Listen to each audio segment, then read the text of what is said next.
Teaching nutrition to adult learners. Nutrition is essential for surviving. A good nutrition would allow people to thrive. Teaching adults to eat healthy is a duty. However, teaching is an art that has to be learned. Learning is a natural characteristic of adults and a deep need of human nature. Learning has allowed the human race to thrive and survive. Humans never stop learning. Only adverse circumstances may interfere with the act of learning, but not the need to learn. Experimenting and sharing these experiences have developed and transferred knowledge, being one of the first teaching tools, cave drawings, songs, and storytelling. While we interact with others and with the environment, we create new experiences. It is in the sharing of our experiences that we create knowledge. Adults are lifelong learners. Adult learning involves the process of analyzing one's own experiences, drawing lessons from these experiences, comparing them to other people's perspectives, and applying that knowledge to new challenging situations. Adult education fulfills this human need of understanding our world, learn to live in it, overcome challenges, and continue to grow as individuals and as active participants in the society for the benefit of both the human race and planet Earth. Therefore, adult education cannot be a mass transfer of knowledge. The liberal perennial philosophy of teaching embeds the traditional way of teaching, where the educator has a prominent role and the student is the recipient of the information, usually through a lecture. Content that the educator deems relevant is transferred to the students without taking into account their needs. How engaging this philosophy is, how effective for transferring learning it is. Adult education is an individualized process. It is not a mere transfer of knowledge. This is still the most prominent way of teaching. However, the results are poor and the consequences shattering. Little children that do not pay attention to class and may seem like suffering from a mental disorder, where the truth is that they are disengaged. High school students that seem rebellious, but in fact are bored, and university students that are pressured to take a course and pass it in spite of feeling totally disconnected with the content and dealing with so much pressure and stress that their well-being is deeply jeopardized. Adult education is a social process that requires reflection, interaction, practice, and feedback.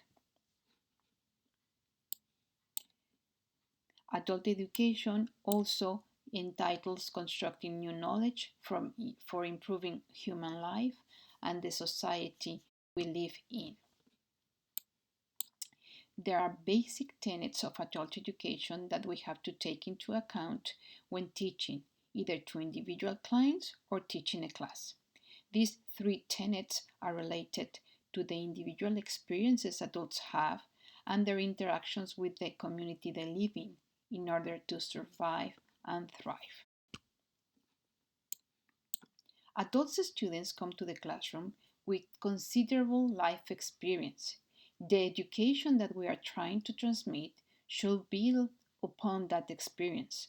Adult education is the process of recognizing the experiences and knowledge of adult learners as a basis to help students build new skills that are relevant and applicable. It involves the use of critical thinking for uncovering assumptions, understanding and exploring their origin and implications, and then generating a broader perspective that will have further implication when applied. A vibrant democratic society requires informed citizens who are willing to debate and dialogue. It is a social duty to foster debate and dialogue skills. Clients well informed could engage in dialogue to promote healthy lifestyle.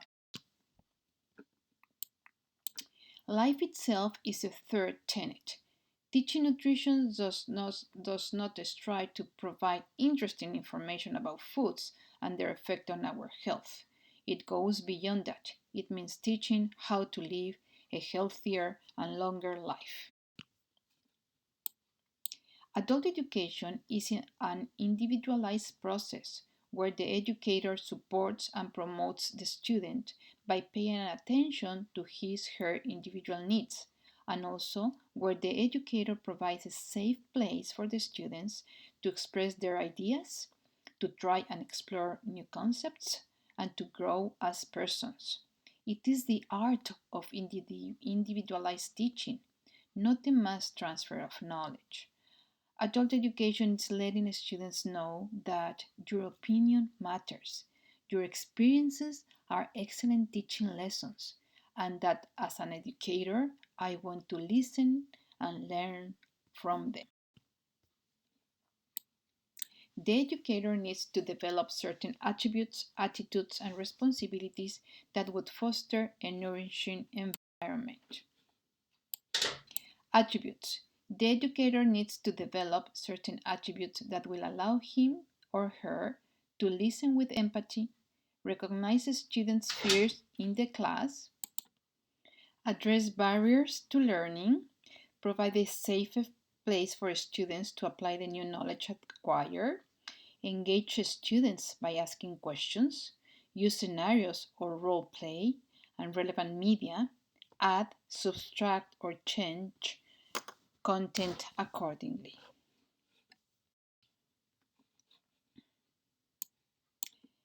Attitude. The educator has to have an attitude of openness. On a personal level, the educator would need to be open to learn from the students and share his or her own experiences to connect to the audience and share common issues. It is important that the educator changes the focus on himself to the focus on the learner and a team relationship.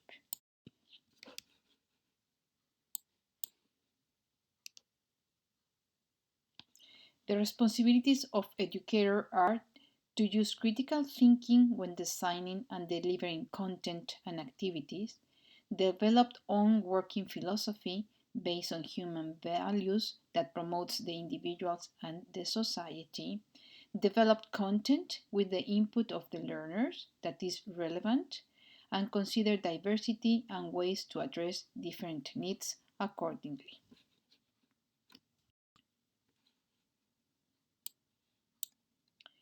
Learning is powerful and long lasting if all areas of the neocortical brain are engaged. The brain changes physically when we learn.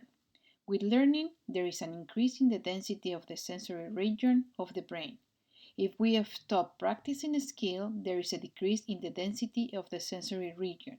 It is sad but true to say use it or lose it. Teaching should start by providing an experience, not a lecture.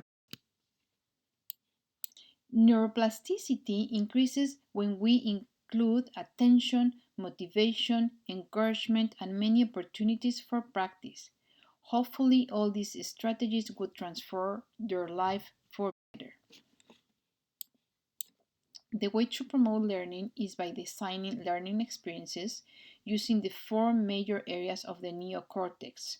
First, a rich experience needs to be provided, followed by a reflective interpretation, analytical thought, and a call for action.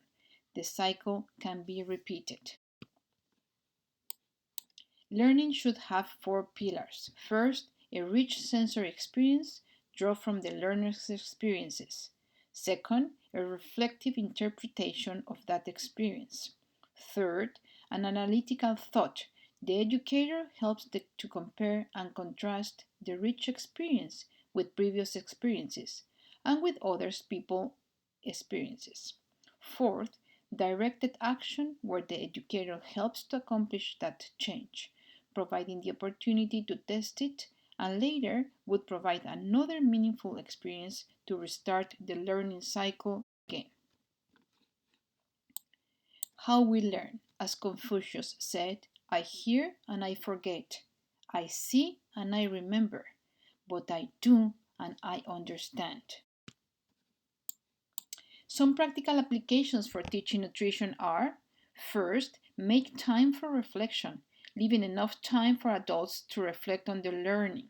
Second, is creating spaces and a supportive learning environment where collaboration and respect prevails, and where interpersonal conflict is prevented or resolved in a fashionable manner.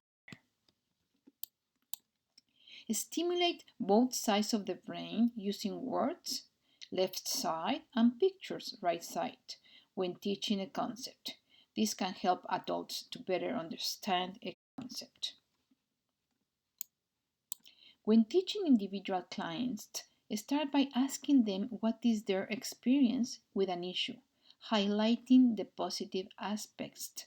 Then share with them what improvements they could do to their eating habits in comparison to what they are actually doing. Ask them to imagine the benefits of changing habits and encourage them to try this and report back with the results. In a group setting, start by drawing on the participants' experiences related to the theme covered. Then ask them to reflect either individually or by groups and invite them to share it. Bring the new topic but present it in an analytical way, always relating to the experiences shared. Finally, ask them to make a plan in order to apply what they reflected upon and analyze as a way of self improvement, but also for promoting community improvement. Interaction between instructors and learners is one of the most powerful factors in promoting learning. Interaction among learners also promotes learning. Adults do better in learning activities that include opportunities for social interaction. Motivation comes from the Latin word motivus, meaning a moving cause. It is the drive and energy to accomplish what we want. It cannot be seen or touched. It is in our thoughts and in our actions. There are two types of motivation, intrinsic and extrinsic. Both intrinsic and extrinsic motivation would play a role in motivating the learners. As an educator, it is important to balance intrinsic and extrinsic learning motivators when teaching. Intrinsic motivation is enhanced when the learner pursues autonomy, mastery, and purpose.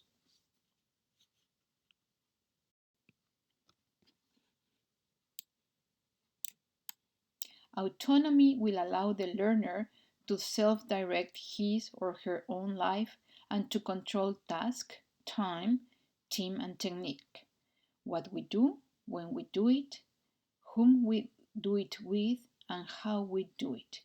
This refers to allowing the learner to achieve self-efficacy in what he decided to do. Mastery would permit the learner to improve constantly around things that matter personally. It would require effort, grit, and deliberate practice. However, the rewards are fulfilling and the learners gain mastery. The intrinsic motivation, the purpose, would foster learning things that are relevant and timely to the learner's lives. This could also be referred to as self-motivation. As a teacher, are you more interested in delivering the content for your own satisfaction or have the satisfaction of seeing how students are engaged, involved, and actually learning and applying their learnings?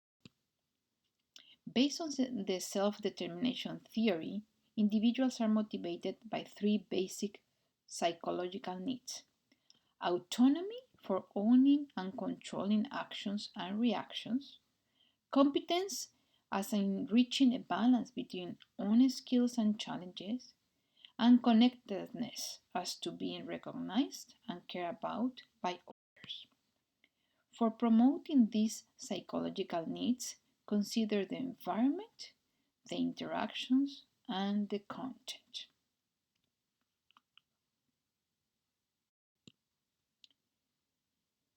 Build a respectful and amicable environment. Designing activities to introduce themselves is a good start. Be present. Try to meet each one of them individually. Talk to them. Respond promptly to interactions. Use formative evaluations and always include feedback. Show an interest in their well being. Explain the content clearly and in simple terms. Avoid content that is too ambiguous, hard to relate to, or difficult to apply. When possible, use humor. Make the content interesting and relevant for today or the near future. For example, compare a theory to a personal life event. Make it useful and attractive. Show the personal value of learning it. Less is better. Select a few readings that are really relevant. Do not overload the students. One concept learned is better than reading too many resources and forgetting about it. Design relevant and practical activities related to the content that could provide a benefit. There are benefits of providing a motivational content in content. A, a motivational content helps resolve a question, prevents a problem, relate to current local or worldwide events, helps to develop a desirable skill, improves personal and professional skills, and could be a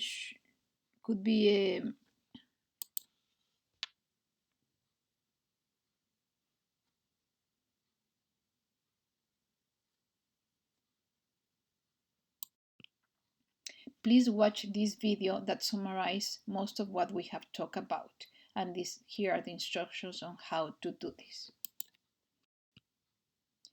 There is a list of resources on the instruction sheet.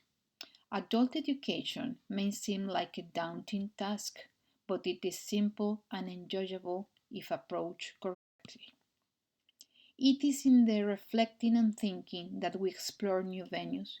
It is in the doing that we learn, and it is in the new actions that we grow personally, unleashing our full potential as human beings and as members of the society for our personal and familiar benefit, but also for the benefit of the world we live in.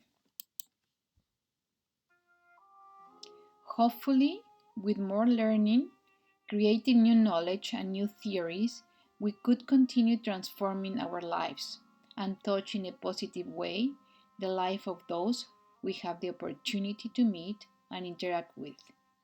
That is the ultimate goal of teaching, teaching for transformation.